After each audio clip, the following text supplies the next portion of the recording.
Muy buenas noches. Vamos a continuar con nuestra semana de patología de intestino delgado. En esta oportunidad nos toca ver el tema de enfermedad de Crohn. Entonces, vamos a comenzar recordando lo que habíamos visto en nuestra última clase, que era la parte introductoria de intestino delgado respecto a sus divisiones anatómicas.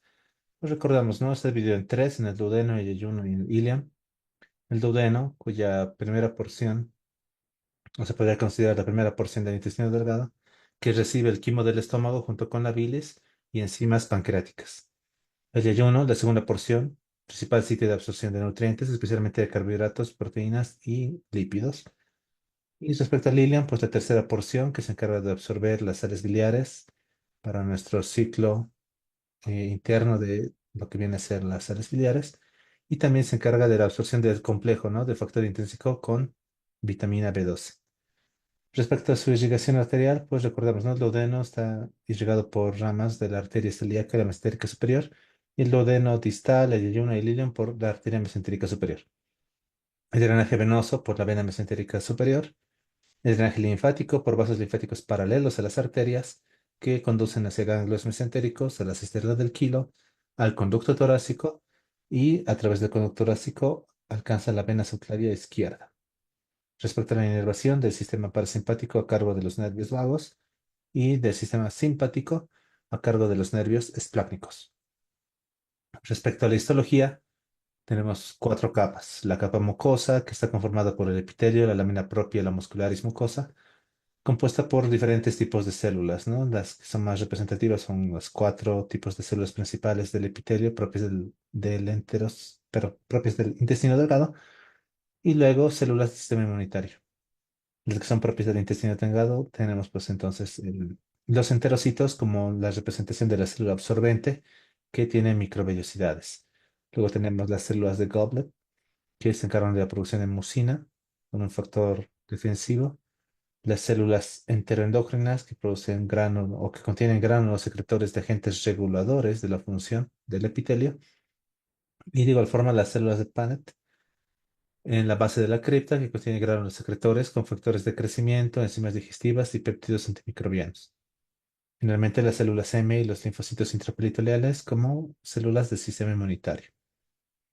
Adyacente a la mucosa tenemos la submucosa, que se encuentra formada por tejido conectivo, denso y una población heterogénea de células. Y también aquí podemos encontrar el plexo submucoso de Meissner. Respecto a la capa muscular propia, está compuesta por una capa externa longitudinal y una capa interna de fibras circulares. Entre estas dos capas, se encuentran células ganglionares que forman el plexo mientérico de Auerbach. Respecto a nuestra capa serosa, la última capa, compuesta de una sola capa de células mesoteliales, que es componente del peritoneo visceral. Dentro de las funciones, la fisiología del intestino delgado, recordamos, ¿no? Se encarga de la digestión y absorción de nutrientes, de vitaminas, de minerales, de agua y electrolitos. También cumple funciones de barrera, una función inmunitaria, cumple una función motora o de motilidad, cumple una función endocrina y también tiene factores de adaptación intestinal. Pero en nuestra última clase no solamente vimos la parte introductoria del intestino delgado, también vimos la obstrucción del intestino delgado. Y recordamos, ¿no? La obstrucción del intestino delgado es una interrupción en el flujo normal del contenido intestinal a través del intestino delgado, que puede ser parcial o puede ser completa.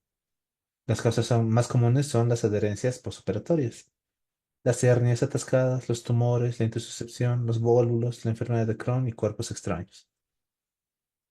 La presentación clínica, pues el paciente presenta dolor abdominal cólico, distensión abdominal, vómitos, ausencia de flatos y evacuaciones. Los síntomas pueden variar dependiendo de si la obstrucción es alta o baja en el intestino delgado. De igual forma, el diagnóstico clínico pues, se basa en la historia clínica en el examen físico. Lo que nos puede orientar es la presencia de los ruidos intestinales de alta tonalidad, también conocidos como ruidos intestinales de lucha, que es sugestivo de obstrucción. Imágenes diagnósticas, pues una radiografía de abdomen puede mostrar niveles hidroaéreos, distensión de heces intestinales. La tomografía, según nuestro punto, ¿no? Como método de elección para confirmar el diagnóstico, además de identificar la causa y localizar el sitio de obstrucción. Respecto a la ecografía, pues puede ser útil en algunos casos, especialmente en niños, para detectar intussuscepción. Nosotros habíamos dicho, ¿no? El texto ya ni nos habla de ecografía, porque recordamos que el aire es el mayor enemigo para la onda ultrasonográfica. Entonces, en los casos de obstrucción, el contenido aéreo del intestino distendido no permite ver muy bien el sitio exacto donde puede encontrarse la obstrucción, pero sí podemos determinar, ¿no? Las asas distendidas y demás. Respecto al manejo inicial, una reanimación, estamos hablando de reposición de líquidos intravenosos, descompresión nasogástrica con sonda nasogástrica para aliviar la distensión y prevenir la aspiración, el monitoreo de los electrolitos y la corrección de desequilibrios hidroelectrolíticos que tengamos en el paciente. Y respecto al tratamiento no quirúrgico, pues en algunos casos, especialmente de obstrucción parcial y sin signos de estrangulación, se puede intentar un manejo conservador con vigilancia, observación y descompresión nasogástrica. Respecto a las obstrucciones propias y de herencias, la gran parte o una buena parte de los casos se resuelve con tratamiento no quirúrgico. Pero vamos a tener otros casos en los cuales está indicada la cirugía. Por ejemplo, cuando tengamos cuadros de obstrucción completa, cuando tengamos signos de estrangulación, como dolor severo, taquicardia, fiebre, leucocitosis, acidosis metabólica o hasta datos de peritonitis. De igual forma, si falla nuestro manejo conservador en 24 a 48 horas, ya tenemos que planificar una cirugía. Las complicaciones. Las obstrucciones puede haber la complicación de la estrangulación intestinal, en la cual vamos a tener datos de isquemia, necrosis y perforación del intestino, que puede llevar a peritonitis y sepsis. También vamos a tener desequilibrios electrolíticos severos debido a la pérdida de líquidos y electrolitos por los vómitos o el secuestro en el intestino. Para el postoperatorio es importante, ¿no? La reintroducción gradual de la dieta, la monitorización de la función intestinal, la prevención de complicaciones quirúrgicas como las infecciones de heridas y la formación de nuevas adherencias postoperatorias. Respecto a estas adherencias, son la causa más común de obstrucción del intestino delgado y su prevención radica más que todo en el uso de técnicas quirúrgicas mínimamente invasivas y durante una cirugía, pues realizar adhesiolisis. Respecto a las hernias, pues las hernias encarceradas son la causa común de obstrucción. El tratamiento quirúrgico incluye también la reparación de la hernia y la liberación del intestino que se encuentra atrapado en la misma. Respecto a la enfermedad de Crohn, lo que vamos a ver esta noche a más detalle, pues puede causar obstrucción debido a la inflamación, la fibrosis y estenosis del intestino delgado. El tratamiento incluye manejo médico con inmunosupresores y también tratamiento biológico. Y cirugía en casos refractarios, o vamos a ver cuáles son las indicaciones de cirugía. Respecto a los tumores, pueden causar obstrucción mecánica del intestino delgado. El tratamiento incluye la resección quirúrgica del tumor y la terapia adyuvante según el tipo de histología. Cuando nos encontramos frente a cuadros de vólvulo o intussuscepción, son causas menos comunes de obstrucción. El vólvulo requiere la reducción quirúrgica urgente y la intussuscepción en adultos generalmente requiere cirugía, mientras que en niños puede tratarse inicialmente con enemas de aire o bario. Bien, eso respecto a lo que habíamos visto en nuestra última clase el día martes. Ahora vamos a ver nuestro caso clínico para esta noche. Perdón. Respecto a la historia clínica, tenemos un paciente masculino de 35 años sin antecedentes médicos significativos que se presenta en consulta por dolor abdominal crónico en el cuadrante inferior derecho y además de diarrea persistente durante los últimos 6 meses. El dolor es intermitente, de tipo cólico, y se asocia con episodios de fiebre baja y pérdida de peso no intencionada de 10 kilogramos en el último año. El paciente también refiere fatiga y ocasionales episodios de rectorragia. Al examen físico se encuentra un abdomen blando, pero con dolor a la palpación en el cuadrante inferior derecho y una masa palpable en la misma región. Las pruebas diagnósticas con las que cuenta tenemos una colonoscopia que muestra áreas segmentarias de inflamación con úlceras profundas y le dan la apariencia de un empedrado a nivel del ilion terminal. La biopsia revela granulomas no calcificantes en la mucosa intestinal. Los laboratorios, pues tenemos una hemoglobina de 11 gramos de cilitro, ya con datos de anemia, un hematocrito del 33%, leucocitos de 12.000 por milímetro cúbico, una proteína C reactiva elevada, una albúmina de 3,2 gramos de cilitro que se encuentra ligeramente baja y una calprotectina fecal que se encuentra elevado. Respecto a la imagenología, una tomografía computarizada de abdomen y pelvis muestra engrosamiento de la pared intestinal y presencia de una masa inflamatoria en ilion terminal con signos de absceso. Muy bien. Como cada una de nuestras clases, vamos a tener las primeras 10 preguntas que nos planteamos al inicio de cada tema y vamos a hacer el ejercicio de resolverlas en 30 segundos para cada pregunta a partir de ahora.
Muy bien. Comencemos entonces con lo que nos presenta el texto acerca de la enfermedad de Crohn. Y vamos a comenzar hablando de su epidemiología.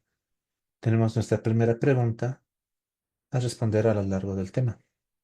Esta pregunta nos dice, en la enfermedad de Crohn, su distribución es bimodal, diagnosticándose con mayor frecuencia en primera y tercera décadas de la vida, segunda y cuarta, tercera y sexta, cuarta y séptima o quinta y sexta décadas de la vida. Veamos los resultados, las respuestas. Muy bien, tenemos un buen consenso. El inciso C, tercera y sexta décadas de la vida. Entonces, la enfermedad de Crohn la vamos a conocer dentro de una familia de enfermedades que se llaman enfermedades inflamatorias intestinales. Tal vez se observa con más detalle, perdón, o se describe con más detalle en el capítulo de intestino grueso, porque para intestino delgado solamente podemos hablar de la enfermedad de Crohn como representante de las enfermedades inflamatorias. Sin embargo, en el intestino grueso tenemos que hablar y poder distinguir entre la enfermedad de Crohn y la colitis ulcerativa. Entonces, esto de la enfermedad de Crohn lo vamos a ver ahora, pero también lo vamos a volver a revisar cuando hablemos de patología de intestino grueso. En todo caso, la enfermedad de Crohn entonces pertenece a ese tipo de enfermedades inflamatorias intestinales. Por tanto, se define como una enfermedad inflamatoria transmural idiopática crónica. Las lesiones se presentan en saltos, no, pues, no se presentan en toda la extensión del intestino, sino que más bien se presentan en saltos. Se presentan en un lugar, en otro lugar no, luego en otro lugar sí, pudiendo afectar cualquier parte del tracto alimentario. Casi 80% de los casos se localizarán específicamente en el intestino delgado. Y de ese 80%, pues un 30% tiene ileitis terminal exclusivamente. O sea, solamente en el ilion terminal se encuentran los focos de inflamación. Justamente respecto a la epidemiología, pues la prevalencia es de 241 por 100.000 habitantes, según la epidemiología de Estados Unidos, con incidencias más altas en países occidentales y de la latitud norte, o sea, Estados Unidos, Canadá. Un poco más frecuente en mujeres que en hombres. Y se diagnostica con mayor frecuencia entre la tercera década de la vida y la sexta década como segundo mayor pico, ¿no? Pero es bimodal, en la tercera y la sexta. Existen factores genéticos y ambientales que influyen en el riesgo y esto es lo que se sigue estudiando, ¿no? Tratando de identificar algunos factores ambientales y genéticos que exponen a una persona a desarrollar enfermedad de Crohn. Ya de por sí les adelanto que la enfermedad de Crohn no es una enfermedad muy frecuente en nuestro medio. Recordemos que aquí las incidencias más altas se encuentran en países occidentales, en la latitud norte, y vamos a ver tal vez algunas razones por las cuales podremos teorizar de por qué nuestro medio no es tan frecuente. Veamos, familiares de primer grado tienen un riesgo 14 a 15 veces mayor que otras personas que no tienen familiares con esta misma enfermedad. Entonces, ahí ya nos estaría hablando de algún componente genético. 20% de los pacientes tienen antecedentes familiares de la enfermedad, entonces eso también apoya a un componente genético. Un mayor nivel socioeconómico se asocia a mayor riesgo. Y eso es algo que nos resulta un poco paradójico, ¿no? Porque cuando hablamos incluso de Helicobacter pylori y decíamos está asociado a, a la pobreza, asociado a déficit de higiene, más prevalente en países en vías de desarrollo y demás. En cambio aquí nos dice todo lo contrario. Un mayor nivel socioeconómico se asocia a un mayor riesgo de la enfermedad de Crohn, siendo así que la lactancia materna protege. La lactancia materna protegería contra la aparición de la enfermedad de Crohn. Y de igual forma, el tabaquismo asociado a mayor riesgo de cirugía y recaídas de episodios de inflamación. Vamos a ver más adelante en nuestra fisiopatología. ¿Cómo podríamos explicar estos factores de riesgo en nuestra epidemiología? Respecto a la fisiopatología, pues vemos, ¿no? Tenemos factores genéticos, factores ambientales, que determinarían que tengamos una barrera epitelial anormal. Esta barrera epitelial anormal lo que tiene es una respuesta excesiva de los linfocitos T, ya sea por los estímulos antigénicos luminales o una exposición inadecuada a linfocitos de lámina propia. O sea, nosotros recordamos que tenemos en la lámina propia linfocitos, ¿no? Eso habíamos visto. En las mucosas también tenemos linfocitos. Entonces, esos linfocitos se encuentran ahí para ser, a los cuales vamos a poder presentar, digamos, los antígenos y bacterias patógenas y demás que se pueden encontrar en la luz del intestino. Si tenemos una barrera epitelial anormal, esos linfocitos se van a exponer de forma inadecuada a esos estímulos antigénicos luminales, lo que puede desencadenar una respuesta excesiva de estos linfocitos T. Recordamos que cuando estos linfocitos T se activan, vamos a tener esa respuesta excesiva a los antígenos derivados de la microbiota entérica y por tanto una tolerancia inmunitaria defectuosa. Cuando estos linfocitos se activan, se desencadena el proceso inflamatorio. En otras palabras, favorece episodios de inflamación sostenida a nivel de nuestra pared intestinal. Nuestra pregunta 2. En la enfermedad de Crohn se describen muchos patrones genéticos relacionados. Dentro de los más representativos, el locus IBD1 se encuentra en cromosoma 18, 16, 14, X, Y. ¿Dónde se encontrará?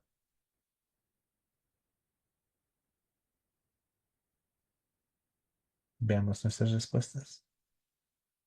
Mm, Existe consenso, ¿no? Sí se ve, veamos. Justamente, sí se ve en el cromosoma 16.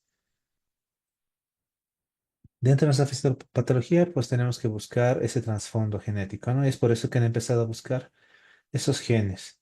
Justamente este IBD1 se refiere, ¿no? A los genes de la enfermedad inflamatoria del intestino, eso en inglés.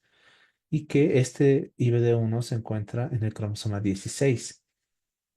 Y han determinado que personas que cuentan con este gen tienen un riesgo relativo 40 veces mayor de desarrollar la enfermedad de Crohn que aquellas personas que no lo tienen. Ahora, este gen sirve para, o este locus, perdón, este locus sirve para la determinación de un gen, que es el gen NOT2.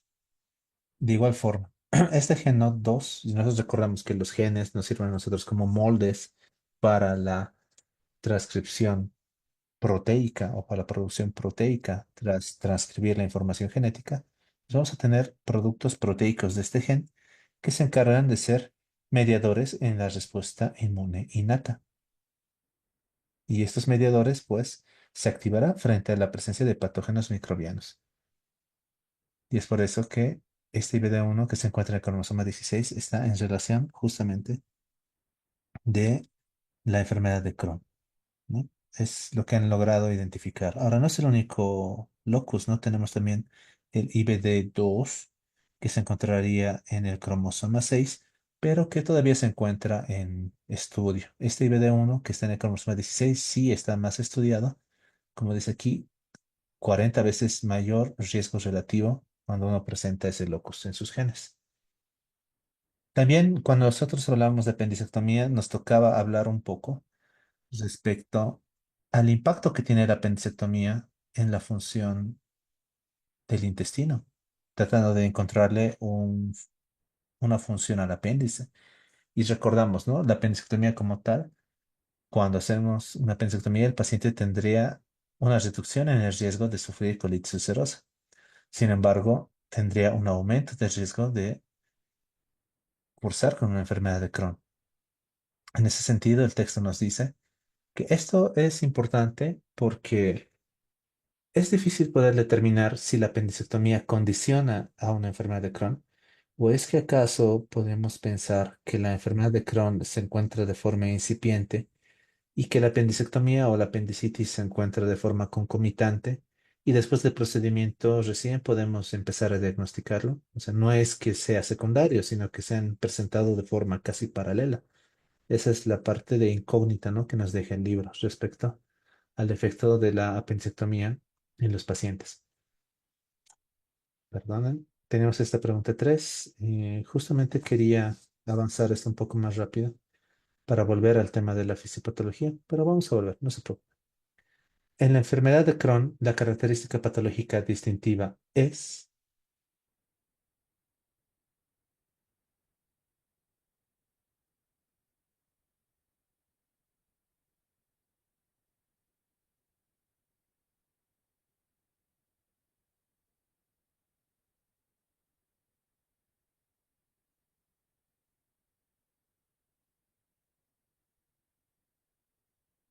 muy bien, veamos nuestras respuestas. Sí, parece que hay consenso, ¿no? En nuestro inciso D, que es la inflamación focal y transmural del intestino. Bueno, esto es lo que va pasando después. Veamos. La lesión más precoz de nuestro proceso inflamatorio va a ser la úlcera aftosa. Habíamos mencionado esto, ¿no? Tenemos nuestra inflamación sostenida. Esa inflamación sostenida lo que va a hacer es producir estas ulceraciones. La lesión más precoz, que suele medir 3 milímetros más o menos, y que surgen acompañadas de granulomas linfoides, va a ser nuestra úlcera aftosa, como una afta, ¿no? De ahí viene el término, úlcera aftosa, que van a empezar a agruparse. O sea, no va a parecer solamente una úlcera, sino van a empezar a ser varias, con un aspecto estrellado, y se van a empezar a agrupar. En un sentido longitudinal vamos a tener úlceras lineales o serpentiginosas, y en un sentido transversal pues le van a dar un aspecto adoquinado a la mucosa. ¿Cuál va a ser el sello patológico de la enfermedad de Crohn? Que esa inflamación es transmural y es focal. Está focalizado, está enfocado a un sitio del intestino, pero es transmural. Estamos hablando de que inflama tanto lo que viene a ser nuestra mucosa, su mucosa, nuestro músculo y hasta nuestra serosa incluso. Es así que nosotros vamos a encontrar un hallazgo patognomónico, ¿no? Que es la invasión de la grasa mesentérica sobre la superficie serosa por esta atrofia que va a seguir a este proceso de inflamación, ¿no? Esa envoltura grasa. Entonces, la inflamación sostenida produce úlceras a nivel de la mucosa que le dan ese aspecto de adoquinado, y esa inflamación no se va a quedar solamente en la mucosa, va a ser de forma transmural, lo que es el sello patológico de la enfermedad. Y como un hallazgo patognomónico, vamos a encontrar que se va a empezar a rodear con grasa, ¿no? Va a haber una invasión de la grasa mesentérica sobre la superficie serosa del intestino. Es esto, ¿no? Pueden ver cómo la luz o la porción del intestino, esto no debería ser así. Hemos visto en fotografías anteriores del día martes cómo el intestino tenía mayor tejido, por decirlo así, después recién venía el meso. En cambio, aquí podemos ver cómo el meso, este mesenterio está cubriendo casi todo el intestino. Ese sería nuestro hallazgo patognomónico, ¿no? Esa invasión de la grasa mesentérica sobre la superficie serosa. Tenemos, ¿no? El compromiso de la serosa que va a favorecer entonces la adhesión a otras heces intestinales y a otros órganos adyacentes. La inflamación transmural entonces produce fibrosis, conformación de estenosis, abscesos intraabdominales, fístulas, la perforación libre, rara vez, pero puede existir perforación del intestino, y la característica, ¿no? Las lesiones en saltos, una afectación discontinua del intestino. Y les había dicho, no, no es la única enfermedad inflamatoria del intestino, tenemos también la colitis ulcerativa, y es necesario encontrar diferencias entre esas dos enfermedades. Respecto a la colitis ulcerativa, pues se limita solamente a la mucosa, la submucosa. Y hemos dicho que la enfermedad de Crohn es transmural. La enfermedad de Crohn a menudo respeta el recto. En sí, la enfermedad de Crohn debería encontrarse en cualquier sitio del tubo digestivo, pero a menudo respetaría el recto. En cambio, la colitis más bien se presenta con mayor frecuencia en el recto, o la colitis, como su nombre le dice, colitis se encuentra en cualquier parte del colon. Y la colitis ulcerosa puede asociarse a cambios inflamatorios en ilion distal por una ilitis de retrolavado. O sea, si bien no afecta al ilion distal, pero la inflamación del intestino grueso del colon del ciego puede asociarse a que se inflame también de forma secundaria, así como dice aquí, de retrolavado, el ilion terminal. Bueno, antes de pasar a la presentación clínica, es importante lo que les decía, ¿no? ¿Qué es lo que sucede? ¿O qué es lo importante? ¿Qué es lo interesante? Lo que incluso a mí, como cirujano, no soy gastroenterólogo, ¿no? Pero me llama la atención dos cosas. ¿Por qué un mayor nivel socioeconómico se asocia a mayor riesgo? ¿Por qué la lactancia materna protege? Todo está en relación a esta respuesta excesiva de linfocitos. Entonces, si se ponen a pensar en los países en desarrollo, en vías de desarrollo, no tenemos una extremada higiene ni con los alimentos, ni mucho menos, cosa que tal vez en los países del primer mundo sí existe. Entonces, su exposición a patógenos o antígenos luminales no es tan variada, no es tan rica como la tal vez de nosotros, ¿no? En ese sentido, tendríamos la ventaja de que nuestros linfocitos se van exponiendo a una gran variedad de antígenos luminales que van haciendo que nuestra inmunidad no tenga este tipo de respuesta excesiva, ¿no? Entonces, para cuando nosotros nos encontramos con algún antígeno y demás, se puede presentar la respuesta inflamatoria, pero esta no tiende a ser tan excesiva. Ahora, eso estará en relación también a los productos de este locus y de este gen. Efectivamente, sí, pero lo importante es esta parte también, ¿no? En la lactancia materna, nosotros recordamos que la lactancia materna, pues, tiene sus factores que se encargan de la alimentación del producto de la fecundación, del feto. En este caso estamos hablando del recién nacido, ¿no? Por 6 meses, que lo podemos extender hasta 2 años, que tiene muchas ventajas para el bebé. Y dentro de esas podemos ver, ¿no? En países más desarrollados, muchas veces por factores laborales y demás, no se puede otorgar la lactancia materna exclusiva por 6 meses, y mucho menos a veces la ampliada hasta los 2 años. Y se encargan más que todo de utilizar los sucedáneos de la leche materna, las fórmulas y demás, que no le presentarían tal vez esta exposición inmunitaria, porque la leche materna tiene también su componente inmunitario. Entonces, esos son factores que a mí, por ejemplo, me llaman la atención. Estamos saliéndonos de la parte de la cirugía, no estamos saliendo de la parte incluso de gastroenterología, estamos intentando hablar un poco de inmunología en este caso, porque el texto también nos decía, el intestino se podría catalogar como el órgano inmunológico más grande por su extensión, por los 4 o 6 metros que comprende el intestino delgado. Entonces, es importante, cuando hablamos de enfermedad de Crohn, recordar que el trasfondo es inmunitario, ya sea por factores ambientales, lo que les acabo de decir, y también su factor genético.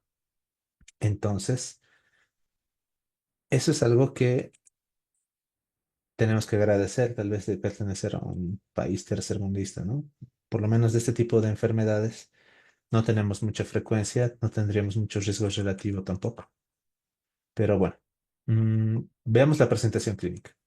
Ya lo habíamos tocado un poco en apendicitis y en la enfermedad de Crohn. Cuando hablábamos de diagnósticos diferenciales, teníamos nuestra diverticulitis de Meckel y hablábamos un poco de la enfermedad de Crohn, porque aquí también al principio decíamos, la presentación del ilion terminal es la más frecuente, o sea, la ileitis terminal. Justamente el ilion terminal va al ciego, donde se encuentra también el apéndice. Entonces vamos a tener cuadros de dolor abdominal. Pero ¿cuál es la diferencia? Que este dolor abdominal es crónico. El proceso inflamatorio es crónico. En cambio, en la apendicitis es un cuadro más agudo. Y si bien en la apendicitis podemos tener cuadros de diarrea y demás, la inflamación, el proceso inflamatorio puede causar cuadros de diarrea. De igual forma, serían cuadros de diarrea crónicos. Con la diarrea crónica, con el dolor abdominal crónico, vamos a tener pérdida de peso en el paciente, cosa que, por ejemplo, en una apendicitis, en teoría no deberíamos tener.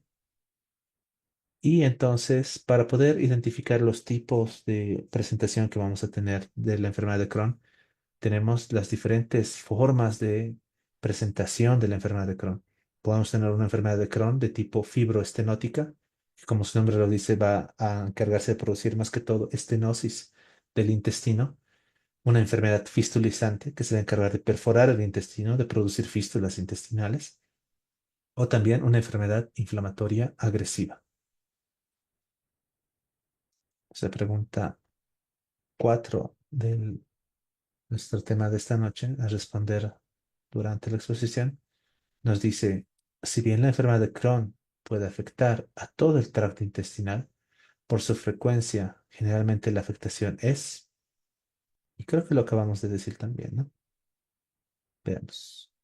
20% en el colon, 80 en el intestino delgado, 20 en el delgado, 80 en el colon, 10 en yeyuno, 50 en esófago, 40 en colon, 10 en yeyuno e ilion, 90 en colon, 10 en esófago, 10 en estómago, 80 en intestino delgado. ¿Cuál es la respuesta? Veamos nuestra... Bueno, hay consenso, ¿no? Lo acabamos de ver. Justamente inciso A, 20% en el colon, mayor casos en intestino delgado.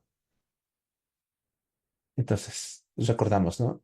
Si bien puede existir dolor a nivel de la región ileocecal, estamos hablando del cuadrante inferior derecho, mismo sitio donde vamos a tener dolor en un caso de apendicitis. En este caso, los síntomas se inician de forma insidiosa, no es de inicio abrupto, no es brusco. Los síntomas constitucionales pueden ser prominentes. Cuando hablamos de constitucionales, estamos hablando de la pérdida de peso, ¿no? La pérdida de apetito, la diarrea y la pérdida de peso. En un 80% de los casos afecta el intestino delgado y en un 20% puede afectar al colon. La mayoría presenta esa variedad de enfermedad que es la ileocecal, ¿no? En el ilion terminal y el ciego. Existe también una presentación de la enfermedad perineal y anorrectal aislada, pero solamente se presenta en un 5 a 10%. Sitios poco frecuentes de presentación van a ser el esófago, el estómago y el duodeno. Una cuarta parte de los pacientes tendrá una manifestación extraintestinal y una cuarta parte más de una sola manifestación extraintestinal. ¿Cuáles son esas manifestaciones extraintestinales? Son las que nos presenta el texto en este cuadro, el cuadro 7 del capítulo 28, que nos dice, en la esfera dermatológica podemos tener pacientes con eritema nodoso, con pioderma gangrenoso, en la esfera reumatológica, artritis periférica, espondilitis anquilosante, sacroileitis, en la región ocular, pacientes con conjuntivitis, uveitis, iritis, epiescleritis, en el sistema hepatobiliar, pacientes con estetosis hepática, colilitiasis, colangitis esclerosante primaria, pericolangitis. En la esfera urológica, nefrolitiasis, obstrucciones ureterales y como síntomas o manifestaciones diversas, pues tenemos en la enfermedad tromboembólica, episodios de vasculitis, osteoporosis, endocarditis, miocarditis, pleuropericarditis, enfermedad pulmonar intersticial, amiloidosis y incluso pancreatitis. ¿No? Si se dan cuenta, todos son cuadros inflamatorios. El diagnóstico. El diagnóstico generalmente se establece con hallazgos endoscópicos en un paciente que tenga una historia clínica compatible. La colonoscopía con intubación del ilion terminal puede revelar, las ulceraciones focales adyacentes a áreas normales, lo que hemos visto como lesiones en saltos, junto con cambios de la mucosa polipoidea, dándole una apariencia de adoquinado. El diagnóstico entonces se considerará en pacientes que tengan un dolor abdominal agudo, crónico, localizado en el cuadrante inferior derecho, asociado a diarrea crónica, o también que tengamos datos de inflamación intestinal en estudios de radiografía o endoscopía, ya sea por la presencia de estenosis o fístulas intestinales. También en estudios de patología o histopatología, la presencia de inflamación o granulomas intestinales. ¿Cuál vendría a ser el diagnóstico diferencial? Pues tenemos primero siempre la colitis ulcerosa o la colitis ulcerativa como su hermana dentro de la familia de las enfermedades inflamatorias intestinales. De igual forma, trastornos funcionales del intestino como el síndrome de intestino irritable pueden presentarse también con dolor, con diarrea crónica y demás. La isquemia mesentérica sí puede tener, cuando tengamos presentaciones crónicas, podemos tal vez confundirlos con la enfermedad de Crohn. Eso lo vamos a ver el día de mañana cuando veamos isquemia mesentérica. De igual forma, enfermedades vasculares del colágeno, carcinomas, linfomas, la enfermedad diverticular y las enteritis infecciosas, ¿no? Por ejemplo, una ileitis aguda por Campylobacter o por Yersinia, la enteritis tifoidea por la Salmonella tifosa en ilion terminal, una afectación intestinal por Mycobacterium tuberculosis en el ilion distal y en el ciego, o hasta las infecciones por citomegalovirus, son cuadros que tenemos que descartar antes de pensar en una enfermedad de Crohn. En el laboratorio. Esta imagen, por ejemplo, no es de un laboratorio, es nuestro hallazgo endoscópico, no es justamente nuestra úlcera aftosa, ¿no? Se forma como una afta a nivel de la mucosa de la pared intestinal, en este caso la mucosa intestinal. Esta es la parte endoscópica, ¿no? En imagenología. En el laboratorio, pues siempre pedimos un recuento sanguíneo completo en los laboratorios básicos. Tenemos que ver electrolitos, la función renal, hepática, el hierro, el B12, o sea, nuestra vitamina B12, la proteína C reactiva y la velocidad de eritrosedimentación como en nuestros laboratorios que nos pueden revelar cuadros de inflamación, ¿no? Respecto a los anticuerpos, menciones importantes, si estamos hablando de enfermedades inflamatorias, pues la determinación de justamente nuestros laboratorios, ¿no? En este caso, una P-ANCA, una ASCA, que nos ayuda a diferenciar, ¿no? Por ejemplo, cuando tenemos un ASCA positivo, una P-ANCA negativa, podemos inclinarnos por el diagnóstico de enfermedad de Crohn. En cambio, si tenemos una ASCA negativa y un laboratorio P-ANCA positivo, podríamos inclinarnos más por una colitis ulcerativa. También existen pruebas en heces, justamente las pruebas en heces. Por ejemplo, la calprotectina fecal que hemos visto en nuestro caso clínico o la lactoferrina van a ser esas pruebas o esos laboratorios que sí se van a elevar en casos de inflamación intestinal. Sin embargo, el texto menciona, ¿no? No se realizan de forma rutinaria, no son muy específicas, entonces no las toma muy en cuenta.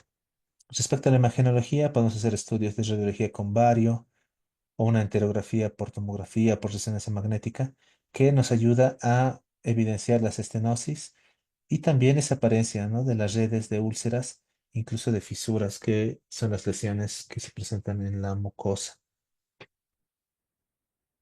En otras palabras, comenzamos con el hallazgo endoscópico, ¿no? Y por endoscopía podemos tomar nosotros biopsias y ahí tendríamos nuestra inflamación transmural, más el tipo de lesión de tipo adoquinado y demás, ya nos ayuda a tener nuestro diagnóstico. El tratamiento.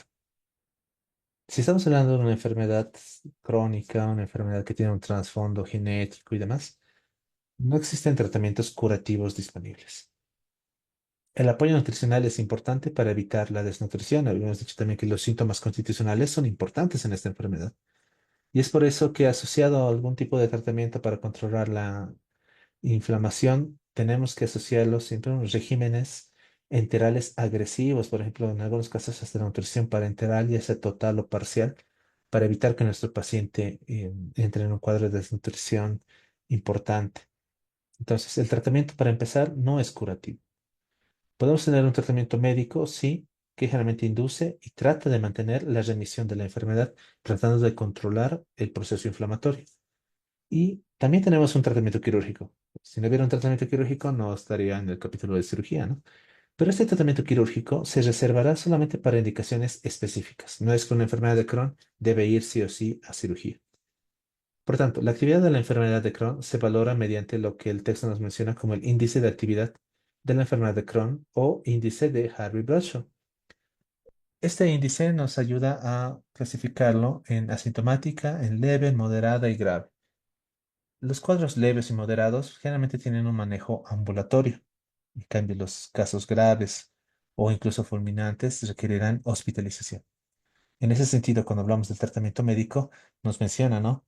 Y el tratamiento médico pues puede tener dos enfoques terapéuticos diferentes. Uno es de arriba a abajo, que significa iniciar con una dosis de ataque alta, medicamentos antiinflamatorios a dosis elevadas y una vez, como una dosis de ataque, ¿no? Una vez que se controla o mejora el estado inflamatorio, poco a poco vamos disminuyendo.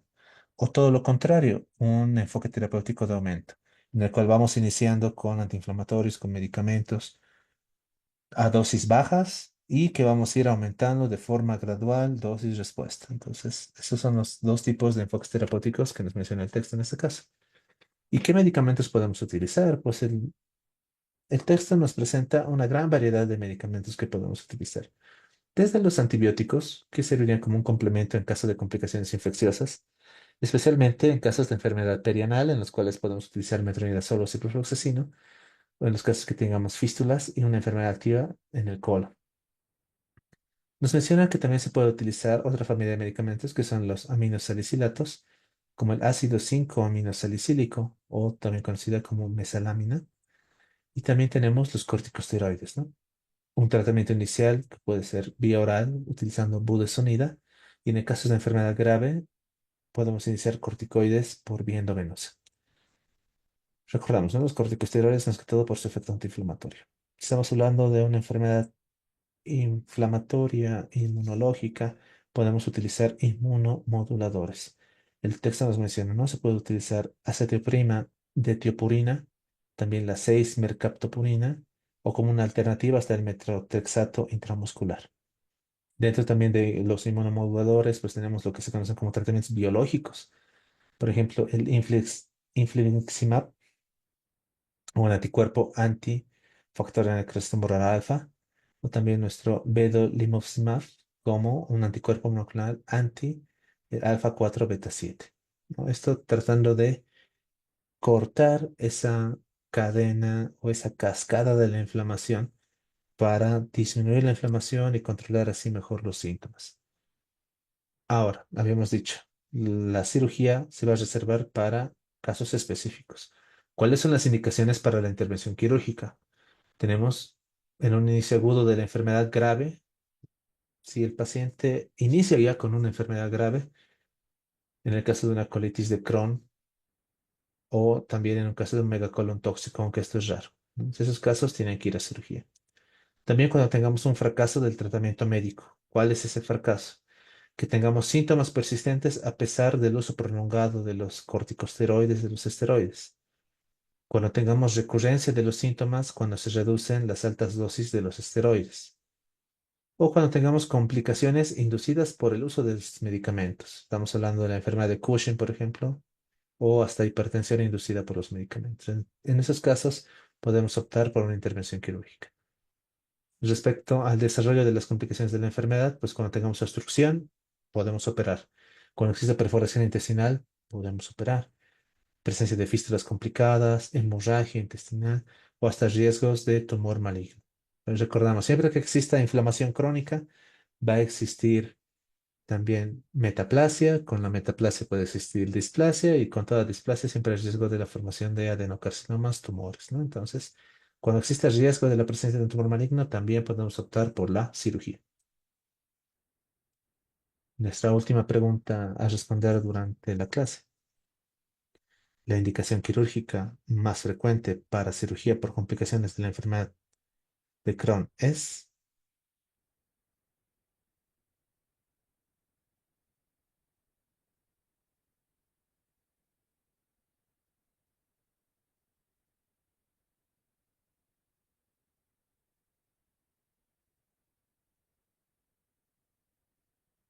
veamos nuestras respuestas. Inciso E.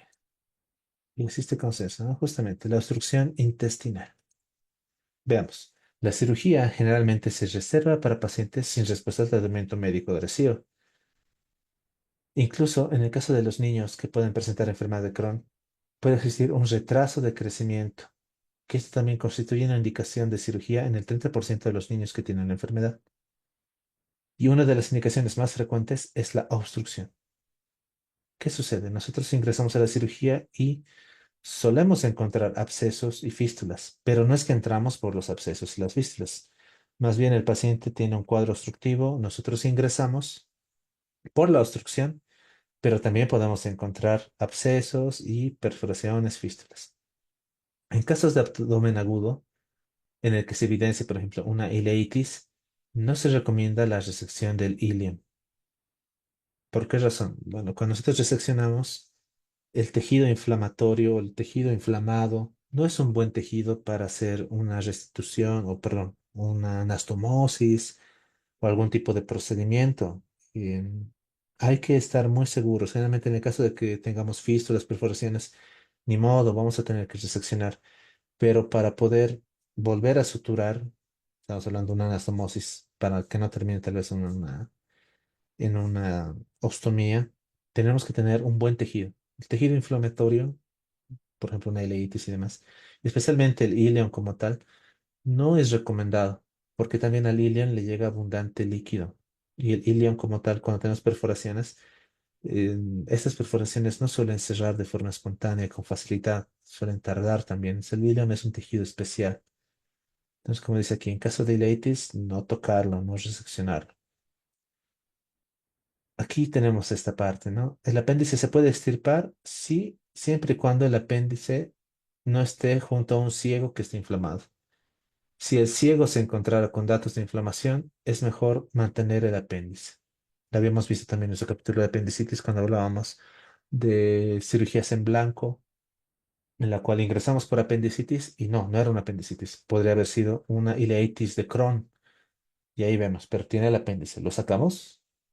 Si el ciego está normal, podemos sacarlo para que no tengamos a futuro ese dilema diagnóstico, ¿no? Ahora, ¿seguirá siendo Crohn o será ahora apendicitis?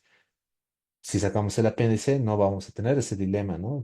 Si le está doliendo es porque es una ileitis de Crohn o es la enfermedad de Crohn. Pero si el ciego está inflamado, es mejor no tocar el apéndice. ¿Por qué?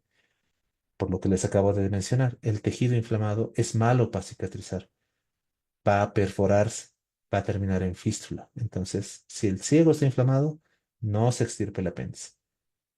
Si nosotros encontramos una ileitis, entramos por un apéndice y en realidad era una ileitis, no nos quedamos satisfechos con la región ileocecal, sino tenemos que revisar todo el intestino. Porque habíamos dicho, las lesiones en saltos se presentan en el 20% de los casos. Y si ha tenido una lesión a nivel de ilion, pues puede tener tal vez en ilion proximal, en yeyuno, y en esos sitios también puede haber perforaciones, o puede haber abscesos, o puede haber estenosis. Entonces, se debe revisar todo el intestino. El procedimiento habitual de elección es la resección intestinal segmentaria de una enfermedad muy evidente, seguida de una anastomosis primaria, siempre y cuando tengamos buen tejido, ¿no? Extirpamos el intestino que se encuentra dañado, que se encuentra inflamado, que se encuentra enfermo, y los cabos que tenemos a los lados los vamos a suturar. No hay diferencia en la tasa de recurrencia si nosotros tomamos 2 centímetros de margen versus 12 centímetros. O sea, podemos decir que tal vez este es el sitio inflamado. Si tomamos 2 centímetros de margen, es suficiente porque la recurrencia o el resultado va a ser igual si nosotros medimos 12 centímetros a ambos lados y cortamos. Entonces, mientras más intestino o menos intestino podamos reseccionar, es mejor. Tampoco hay diferencia en recurrencia endoscópica si suturamos con un hilo de polidioxanona, PDS, o si utilizamos una sutura mecánica, indistinto. Ahora, cuando tenemos lesiones obstructivas, o sea, generalmente las lesiones obstructivas se producen por estenosis y las estenosis se producen por la inflamación, podemos realizar lo que se llaman estenoplastías.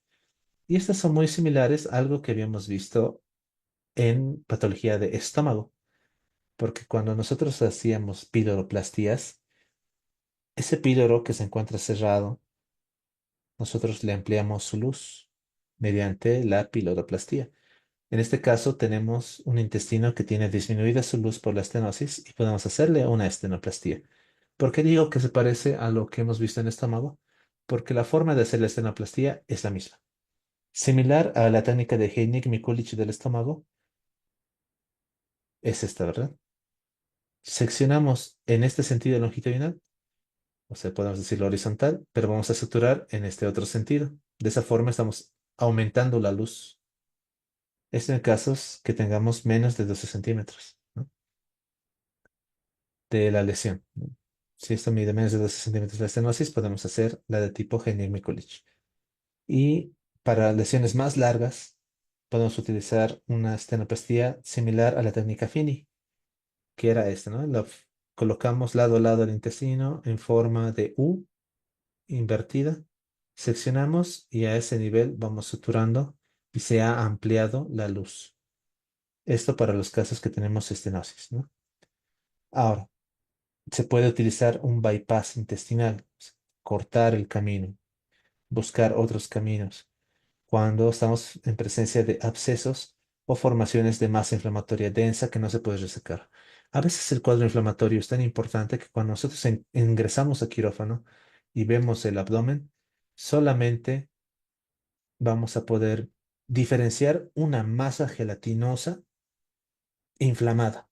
con pus saliendo de algún lado, que no podemos ni siquiera decir de dónde está saliendo la pus, pero sale pus, y eso no tocamos. También podemos decir, ese tejido puede que esté con perforaciones y demás. Entonces, ¿qué es lo que hacemos? Un bypass. ¿Eso qué significa? Nos vamos más arriba, tratamos de buscar el cabo más proximal y a ese nivel lo seccionamos. Y puede que lo saquemos como ostomía, o si encontramos un cabo distal al otro lado, también lo seccionamos y esos dos cabos los unimos recién para saltarnos esa masa, buscarnos otro camino, que ese es un bypass, ¿no? Vamos por otro camino y a ese nivel, pues entonces nosotros podemos restituir el tránsito o proveerle de tránsito. Digamos, si es que nosotros queremos, a ver, voy a intentar graficarlo para que se entienda en esta parte blanca que tenemos de nuestra diapositiva.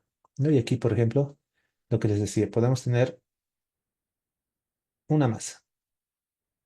Una masa que está con tejido inflamatorio. No podemos diferenciar dónde entran de aquí el intestino, dónde sale el intestino, nada.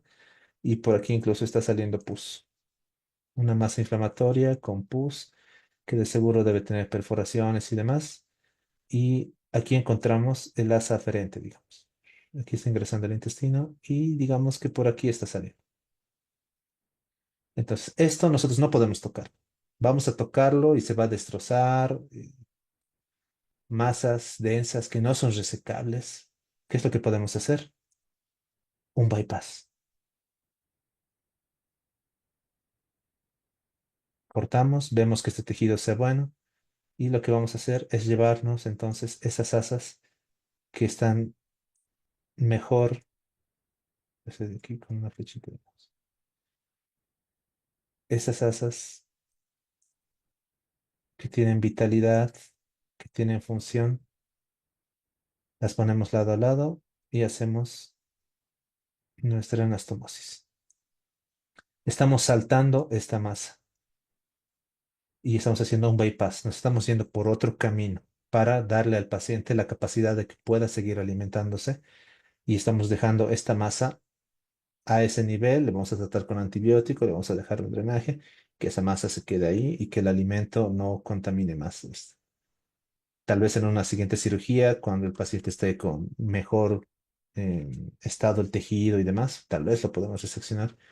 Eso ya se vería a futuro. Pero más o menos eso se refiere con un bypass intestinal, ¿no? En presencia de abscesos o masas inflamatorias que no podemos resecar, buscamos los cabos y nos hacemos un bypass. O en el caso de que el tejido no sea viable, ese cabo proximal, y aquí lo vamos a hacer, bueno, bien patriota, ¿no? Amarillo, rojo, amarillo y verde.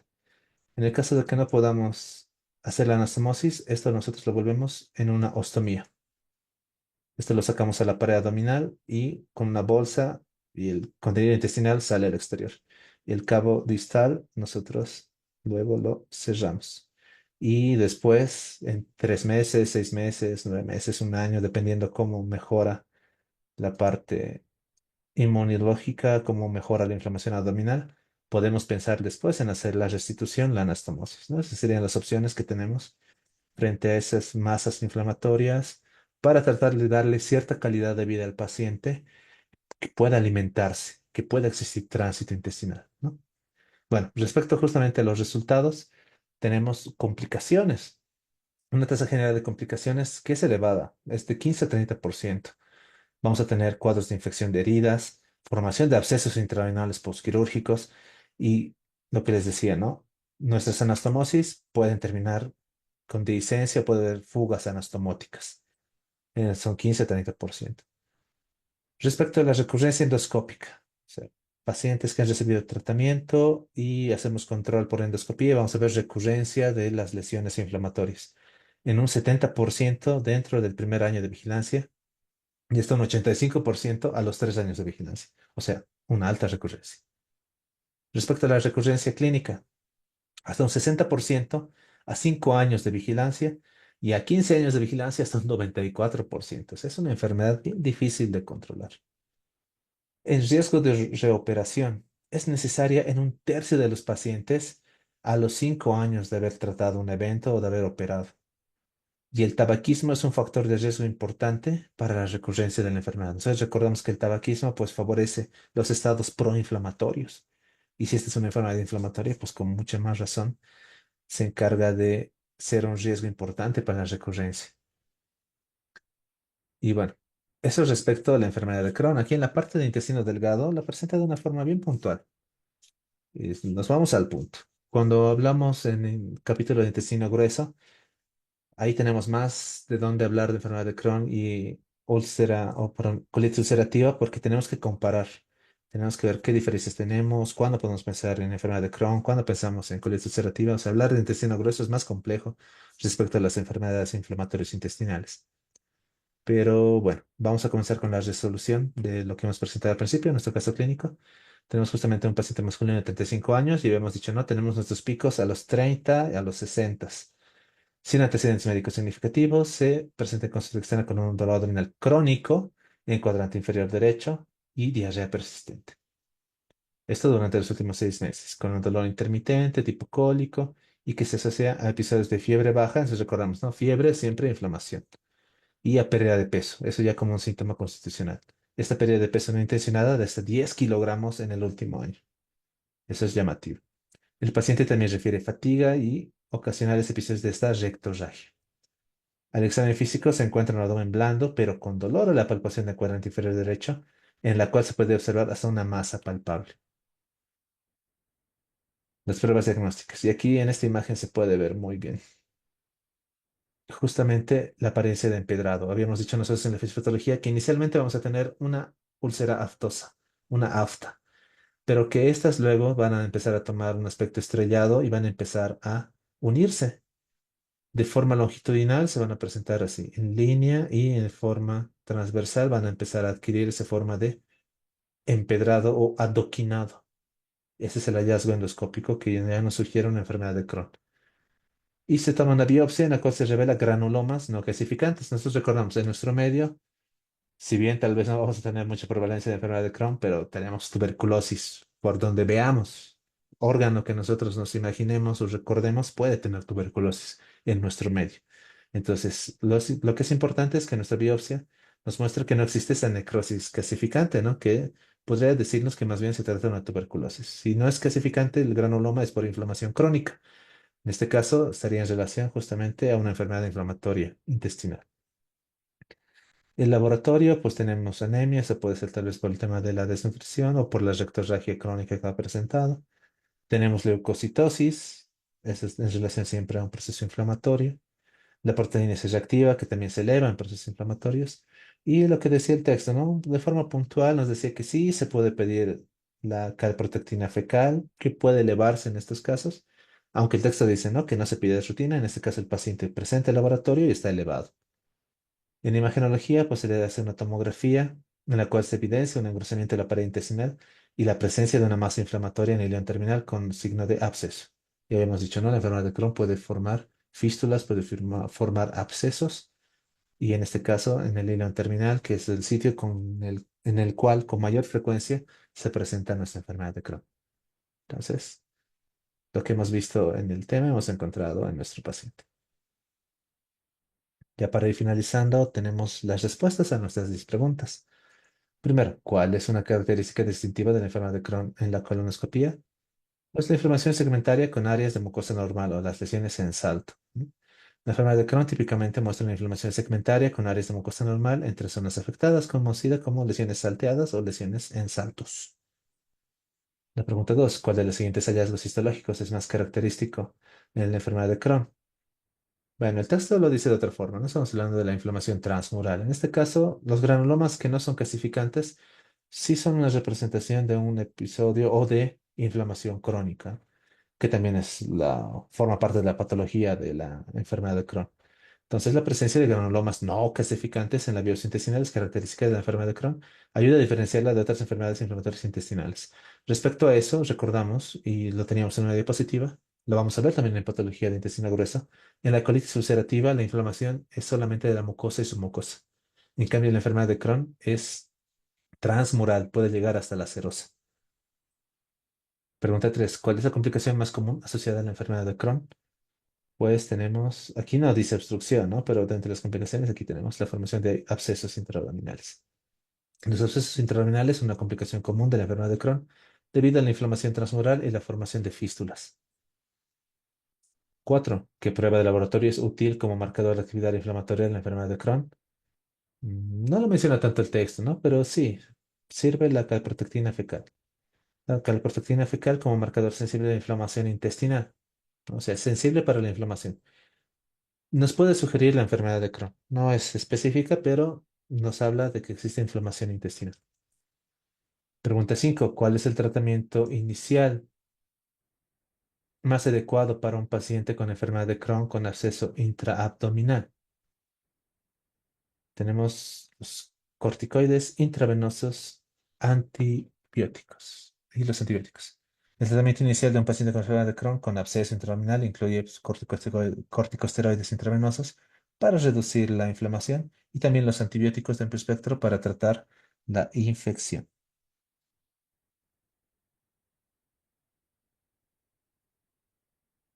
Pregunta 6. ¿Cuál de los siguientes síntomas es más específico de la enfermedad de Crohn en comparación con la colitis ulcerosa? Tenemos aquí el dolor abdominal en el cuadrante inferior derecho. Eso es importante en el sentido de que la colitis ulcerosa se presenta de otra forma, ¿no? En el caso de la enfermedad de Crohn, como se suele presentar más que todo en el ileón terminal, entonces, ¿qué se encuentra en el ileón terminal? Nuestra región secopendicular, que se encuentra en el cuadrante inferior derecho, ¿no? El dolor abdominal en el cuadrante inferior derecho es más específico de la enfermedad de Crohn, especialmente con la afectación del ileón terminal. En cambio, la colitis ulcerosa afecta al colon, pero no afecta al intestino delgado. Pregunta 7. ¿Cuál es la indicación principal para la terapia biológica en la enfermedad de Crohn? Y vemos, ¿no? Una enfermedad refractaria al tratamiento convencional. La justificación, la terapia biológica, lo habíamos mencionado en el texto, ¿no? Podemos usar tratamiento biológico. Se indica en pacientes con enfermedades de Crohn refractaria, tratamientos convencionales como los corticosteroides y inmunosupresores. 8. ¿Qué hallazgo en la tomografía de abdomen es más indicativo de enfermedad de Crohn? El engrosamiento segmentario de la pared intestinal y la presencia de abscesos. El engrosamiento segmentario de la pared intestinal con abscesos es un hallazgo típico en la tomografía de abdomen en pacientes con enfermedad de Crohn. Y pregunta 9, ¿cuál de los siguientes factores no está típicamente asociado con un mayor riesgo de desarrollar enfermedad de Crohn? El tabaquismo está, bueno, aquí el que no se encuentra es la dieta alta en fibra, ¿no? Una dieta alta en fibra no está típicamente asociada con un mayor riesgo de desarrollar enfermedad de Crohn, mientras que los demás sí podríamos asociarlos. Pero habíamos dicho, ¿no? Más que todo el texto nos habla de factores ambientales, factores genéticos. Pregunta 10. ¿Cuál es el propósito de la calprotectina fecal en el seguimiento de la enfermedad de Crohn? Bueno, el texto tampoco lo menciona, ¿no? Más bien el texto cuando habla de la calprotectina, o sea, de la lactoferrina, nos dice, no se pide, es rutina. Pero bueno, tendría una utilidad de monitorizar la actividad de la enfermedad inflamatoria porque este laboratorio pues se eleva cuando tenemos datos de inflamación intestinal. Si nuestro tratamiento fuese adecuado, este laboratorio también disminuiría. Entonces, la calprotectina fecal se utiliza para monitorizar la actividad inflamatoria en la enfermedad de Crohn, ayudando a evaluar la respuesta al tratamiento y detectar recaídas. En el texto, cuando hablamos de seguimiento, pues el libro nos habla más sobre la endoscopía, ¿no? Más que del laboratorio. Muy bien, ya finalizando nuestro tema, tenemos un pequeño resumen, ¿no? Las cosas más puntuales sobre la enfermedad de Crohn. Y recordamos, ¿no? Es una enfermedad inflamatoria crónica del tracto gastrointestinal que puede afectar cualquier parte del tubo digestivo. Esto es desde la boca hasta el ano, pero hemos visto que es más frecuente en el intestino delgado y en el intestino grueso. Y dentro del intestino delgado, más que todo, en el ileón terminal, ¿no? Y hay presencia también en el colon. Y puede respetar el recto, ¿no? Eso es importante. La mayoría de las veces respeta el recto. En la etiología, pues la causa exacta es desconocida. Pero se cree que resulta una combinación de factores genéticos, inmunológicos, ambientales, y hay una fuerte asociación con antecedentes familiares, ¿no? La patogénesis se caracteriza por una inflamación transmural que puede conducir a complicaciones como fístulas, abscesos, estenosis. La inflamación es discontinua, ¿no? Con áreas de mucosa sana entre los segmentos afectados, lo que se conoce como lesiones en saltos, lesiones en parches. Respecto a los síntomas, el dolor abdominal, la diarrea crónica, ¿qué? puede o no ser sanguinolenta, a menudo no lo es, pérdida de peso, fiebre, fatiga y pueden presentar síntomas extraintestinales como artritis, eritema nodoso, uveitis, todo ese cuadro que nos presentaba el texto, ¿no?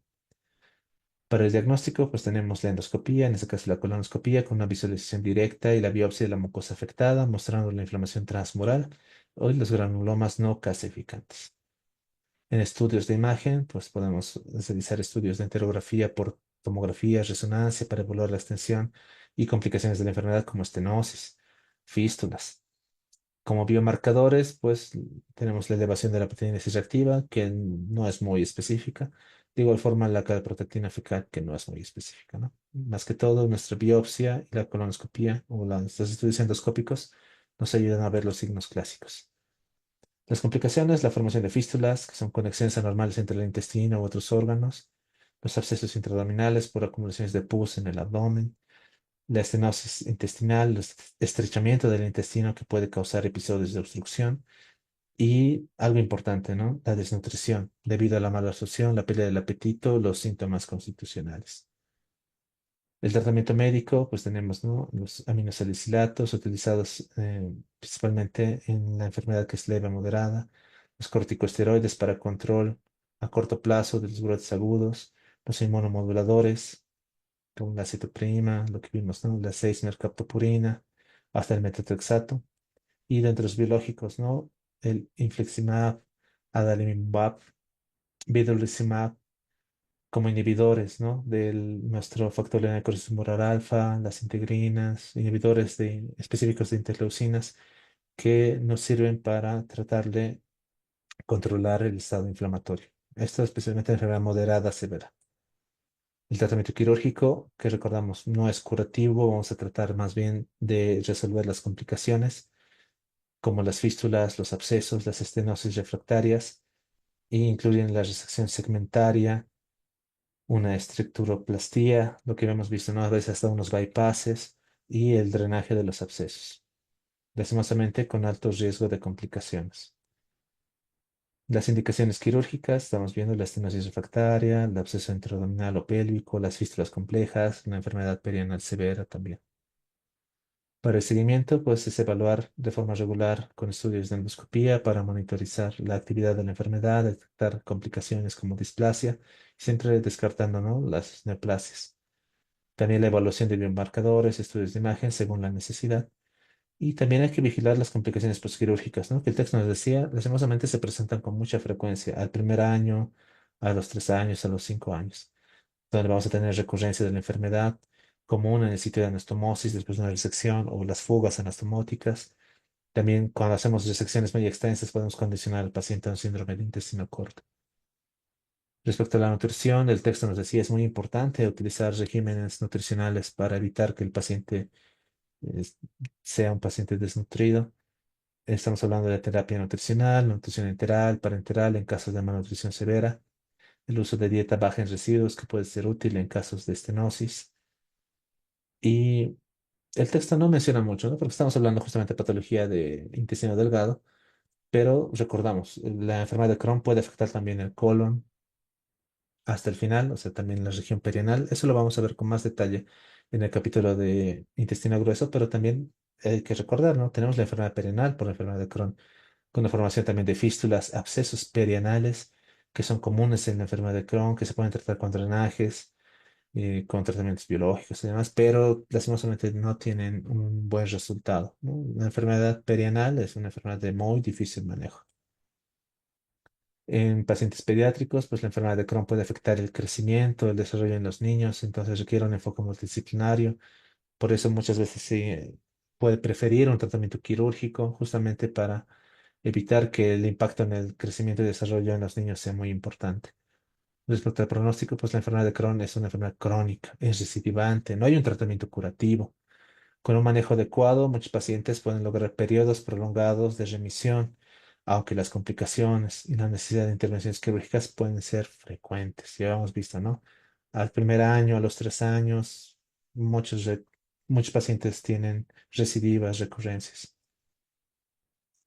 Muy bien. Eso sería todo respecto a lo que teníamos que abarcar en nuestro capítulo o en nuestro tema de enfermedad de Crohn. Ya casi a punto de finalizar nuestra semana de patología de intestino delgado. Mañana viernes a la misma hora, a las 7:30, vamos a dar inicio a nuestra última clase de intestino delgado para hablar de isquemia intestinal. Y yo siempre que me toca hablar de esta parte de isquemia, les recuerdo, si nos basamos solamente en lo que tenemos en el capítulo 28, vamos a hablar de menos de una plana, o una plana, mucha extensión, porque el mismo texto nos envía a ver la parte de patología vascular, la subsección de vasculatura intestinal. Entonces, para la clase de mañana les recomiendo que lean esa parte. También, si me dan chance, en unos minutos voy a pasarles el caso clínico, las preguntas y también las diapositivas con espacios vacíos para que las vayan completando. Porque si nos basamos, les repito, solamente en el capítulo 28 es muy cortito. El mismo libro nos dice, para saber más, visite el capítulo de patología vascular. Y ahí es donde también vamos a ver más que todo la técnica quirúrgica, los métodos de mínima invasión para resolver o para tratar los cuadros de isquemia intestinal. Entonces, si no tenemos más preguntas, damos por concluida nuestra clase. A ver, esta pregunta es interesante. ¿Cómo se decide hacer bypass intestinal o confeccionar una ostomía? Eso depende del tipo de tejido en el cual nosotros tengamos. Si el tejido es muy malo, es mejor sacarlo a ostomía, porque existe mucho riesgo de que exista una fístula de nuestra anastomosis o una dehiscencia de nuestra anastomosis. Entonces, en ese sentido, ese momento se valora el intestino. Si estuviese con mucha inflamación, es mejor irnos a lo seguro, sacar una ostomía. Depende mucho de varios factores, por ejemplo, el paciente, ¿no? No es lo mismo sacar una ostomía terminal en un paciente de 20 años. Sabemos que le va a afectar mucho en su nutrición. O si estamos frente a un intestino muy alto, por ejemplo, en yeyunos, en ilion proximal, el débito por la ostomía va a ser muy alto. Entonces, algunas veces se le puede dar chance. Pero si realmente el tejido es muy, muy malo, es preferible hacer una confección de ostomía. Si el tejido no es malo, más bien como hablamos de lesiones en saltos y demás, y vemos que el tejido que tenemos en los cabos intestinales es bueno, entonces podemos nosotros hacer una anastomosis. Y si tenemos suerte, porque está presente el riesgo de fuga anastomótica, ¿no? El libro lo dice hasta un 30% más incluso. Entonces, si tenemos suerte, el paciente tiene suerte, nuestra anastomosis no tiene fuga, estamos evitando la ostomía al paciente. Y si no, ni modo, va a ostomía. Entonces, eso es algo que se decide ese momento. La grabación de las clases, sí, eso me encargo. Me imagino que los encargados lo subirán de forma gradual. Si el ciego está afectado, no se hace apendicectomía, porque si está afectado hay riesgo de que eso no sane, no cure. Entonces, más bien se perfore y haga un absceso y por tanto, si está afectado el ciego, no se hace. Recuerden que les voy a pasar las diapositivas, ¿no? No se preocupen.